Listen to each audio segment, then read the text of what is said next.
Okay, so let's just jump right in.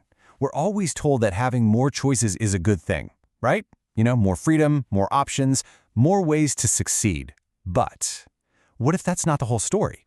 What if the real key to hitting your biggest goals is actually removing options, taking them right off the table? It sounds totally backward, doesn't it? Can trapping yourself actually set you free? Well, we're about to see how some of history's most famous leaders and today's top innovators use this exact strategy to pretty much guarantee their success. And it all kicks off with this wild story from over 500 years ago. Let's go back in time. The year is 1519. We're on the coast of what we now call Mexico. A Spanish conquistador, a guy named Hernán Cortés, he's just landed with a few hundred men. Their mission? Conquest, and of course finding a whole lot of gold. Just try to picture this for a second. His army is tiny. They're exhausted from the journey across the ocean, and they're about to face the gigantic, super powerful Aztec Empire. They are outnumbered like you wouldn't believe, thousands of miles from any help, and you can bet morale is not great. The urge to just get back on the ships and sail home must have been absolutely massive. But Cortés, he does something that is it's both brilliant and completely terrifying. He gives an order to scuttle his own ships, to deliberately sink them. Just like that, any chance of retreat is gone. Poof, there is no going back. By taking away their only escape route, Cortés sent a crystal clear message to every single one of his soldiers. The only way home is forward. The only way we survive is if we win. That one single move completely changed the psychology of his army. All of a sudden, they weren't just fighting for some abstract idea of glory or gold. Nope, they were fighting for their lives. He literally burned his bridges so they'd have to build a new one out of victory.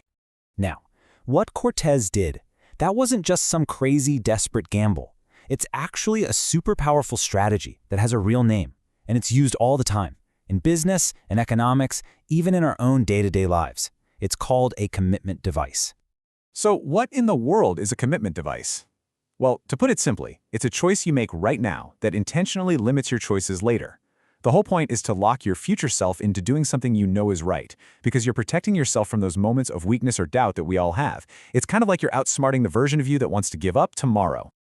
And the logic behind it is actually pretty straightforward. First, you figure out what you want, your goal. Second, and this part is crucial, you have to be real with yourself. You have to admit that, your willpower might totally fail you down the line. And then third, you make a choice now, a binding choice that forces you to stick with it. You're basically making a deal with your future self that you can't back out of. Okay, so this sounds cool for a conquistador on a beach, but how does it actually play out in the real world? Beyond the battlefield. You might be surprised. This strategy is totally alive and well, from the modern boardroom all the way up to global economic policy. Let's look at a couple of examples.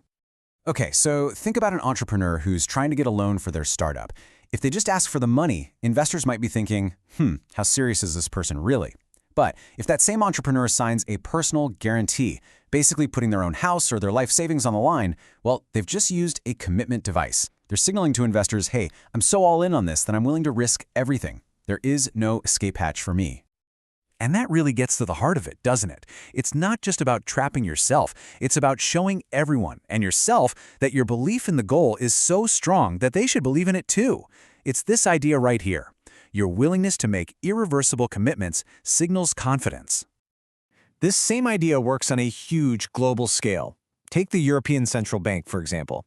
When it goes out and publicly announces a specific inflation target, say 2%, it's basically tying its own hands. It gives up the freedom to change its mind later. But what does it get in return? Credibility. A ton of it. Markets, businesses, regular people, they all trust that the bank is going to do whatever it takes to hit that target. And that trust helps keep the whole economy stable. So, we've seen this work for conquistadors, for entrepreneurs, and for central banks. But here's the most important part. This isn't just for them. You can use this exact same psychological tool to nail your own goals, whether it's about your career, your finances, or your health. So, the big question is, how can you use this? How can you create your own little irreversible decisions to make sure you actually follow through on the things that matter most to you? It's way simpler than you think. You don't need to sink a fleet of ships, I promise. Here's one of the easiest, most powerful commitment devices out there. Just publicly declare your goal. Tell your friends you're running a marathon. Post on social media that you're finally going to write that novel. Why on earth does this work? Because suddenly there's a social price to pay for backing out. It just shrinks your wiggle room down to almost nothing, and that accountability makes it way, way more likely that you'll actually see it through. When you really boil it all down, this whole strategy is about making a choice so final, so concrete, that success becomes your only real option. So, as you're thinking about your own big goals, the question you have to ask yourself is this: what bridge are you willing to burn to get there?